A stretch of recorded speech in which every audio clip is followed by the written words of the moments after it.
Welcome to this episode of Kennedy Saves the World. It's Monday, it's fun day, it's gym day.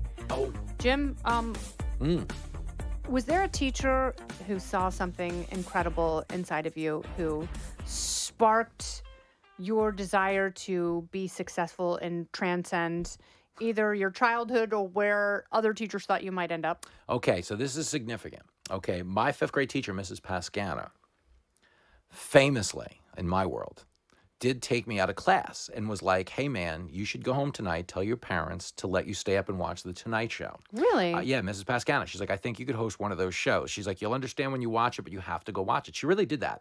Now, again, she might have seen my report cards and been like, this guy's ain't got working, bro. nothing. Maybe you could be in the band. I don't know. But Mrs. Pascana told me that, and I kind of believed it in the back of my mind for most of my adult life.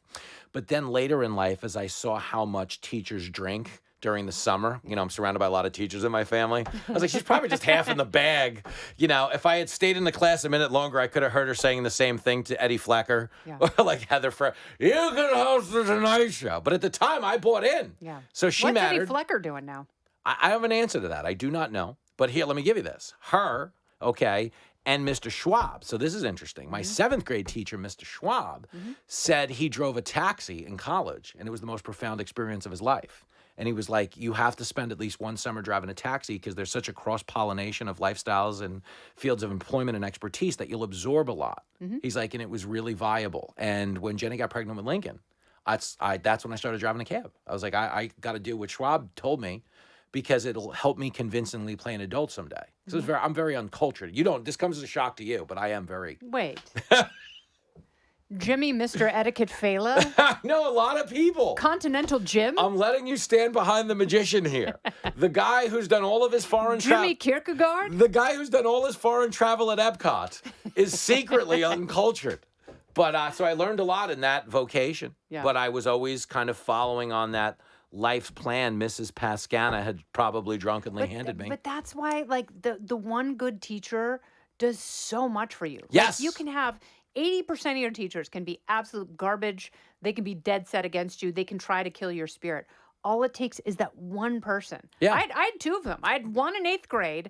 I was doing very badly in junior high because at that point it wasn't middle school. Junior high was 2 years. It was 7th and 8th grade. You went elementary school through 6th grade. Junior high was 7th and 8th. And then you went to high school. Now, middle school can be 6th through 9th grade. It just goes on. It just goes on forever. But Mr. Bullard was our speech teacher. And I didn't know what speech was. I was worried they were going to try and correct my lisp. I didn't know they were teaching us how to be public speakers. So, when I gave my first speech on the appendectomy that I'd had earlier in the year, I felt like a light go on inside of me. And I went for it and just started talking and kind of threw my notes down. And Mr. Bullard was like, you are the best person I've ever had in this speech class. She's like, you might actually do something with public speaking one day. Oh, man. Yeah. And that light that went off inside of you was the spectrum. It was several shades of light all the way then throughout. I failed so many classes my freshman and sophomore year in high school because I was so bored. Yep. And I thought the teachers, it's like some of them were pretty good. Some were entertaining. We had one teacher, Mr. McCormick, who would sing the 3-day weekend blues every Monday when someone wasn't in class. That's funny. I got the 3-day weekend blues, baby. I got the 3-day weekend blues. Sometimes it's Monday. Sometimes it's Friday. I will never forget that song as long as I live. He was really funny. He was great. But I still decided not to do a lot of work. I failed so many classes, and that's why I didn't graduate high school. But aren't we proof that you don't need to? But there was one teacher my senior year, Mr. McClanahan, and I don't care if he hears this, because he was such a dick, and he was so eager to fail me, and he used to lecture me in front of the class and tell the class what a horrible person I was. And then when I went back and he was always prepping us for college. This is what you need for college. He was absolutely wrong about everything, including the use of commas and semicolons. He was dead wrong about all of that. Okay. But I was so happy to go back when I published my first book. I went back to his class unannounced and told them all, Mr. McClanahan doesn't know what he's talking about. Everything that he's telling you about college, it doesn't exist. It's all stupid rules, and you don't have to go to college. Go work and be successful on your own. And he was like, nah, well, actually, I think the book was really written for 12-year-old girls. And I was like, well, you probably know a lot about 12-year-old girls. Oh, bang! But that's why you're not allowed back to the school. Because I thought it was about the hazing thing. I thought it was the hazing thing. I mean, I personally would have drawn the line at the hazing thing, but I guess they respect. My best friend and I comments. did try to start a gambling ring in high school. We No, really, well, truly did. Who among us? Don't go anywhere. More Kennedy Saves the World right after this. To add to this discussion, I had a friend. This is a great story.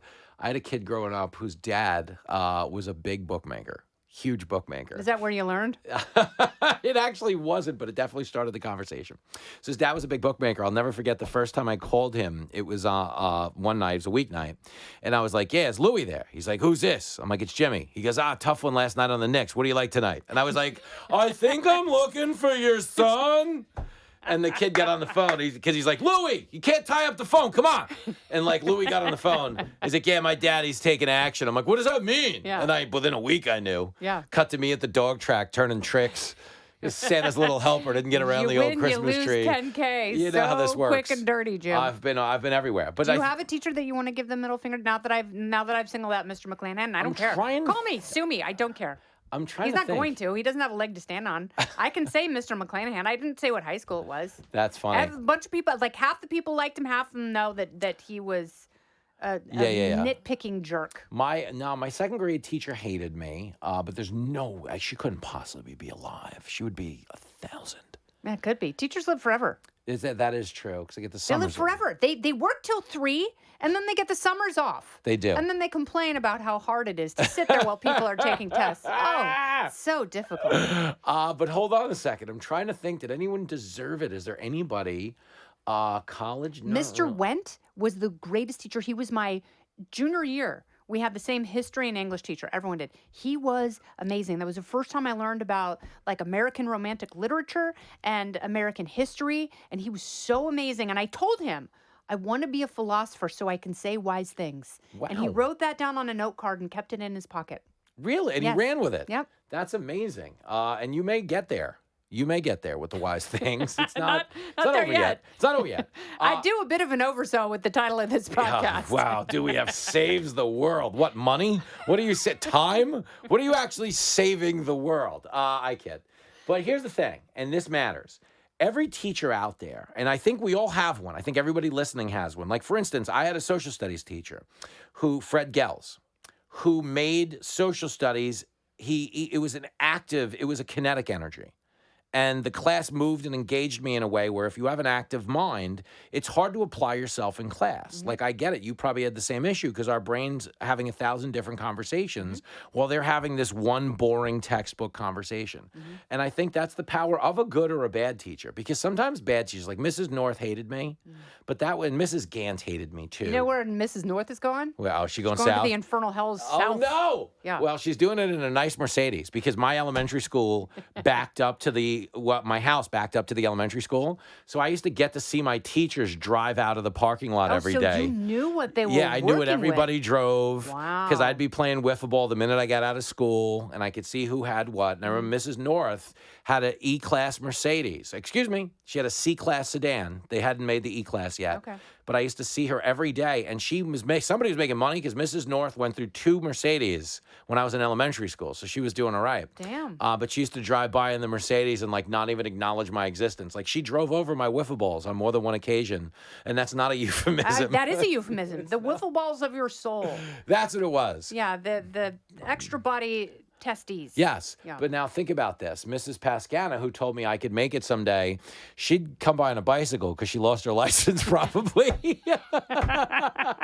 I'm like, why'd she keep crashing into the tree every day? You know, it turns out Long Island iced tea isn't really iced tea. She was always sipping water out of this gold bottle that she had in her purse that she'd pull out and discreetly sip. I guess she didn't want people to know what a good cyclist she was, that she was suffering from hydration issues. I love her. Yep. God she mattered. bless her. She mattered. Well, Jim, I just say this because kids are out of school now. Yep. Means teachers are out of school. Yep. Means they're just sitting around, dicking around, drinking. Maybe they're listening to this podcast. And I want all of the good ones to know that we love them and they matter and you do really make a difference. And even as adults, we acknowledge that if it weren't for someone recognizing something within us, we would all be trading hand jobs for cash men's room at Port Authority. Not to say we ain't doing it anyway. It's just to say it's by choice. Oh, It's not a necessity. Oh, that's a side Did hustle. I just thank you. Dang. Okay. Even if it's not the primary line of work, Yeah. there's still money to be made. All right. Well, with a handful of Lubriderm and a heart full of love, this has been Kennedy Saves the World, along with Jimmy Failla. I'm Kennedy.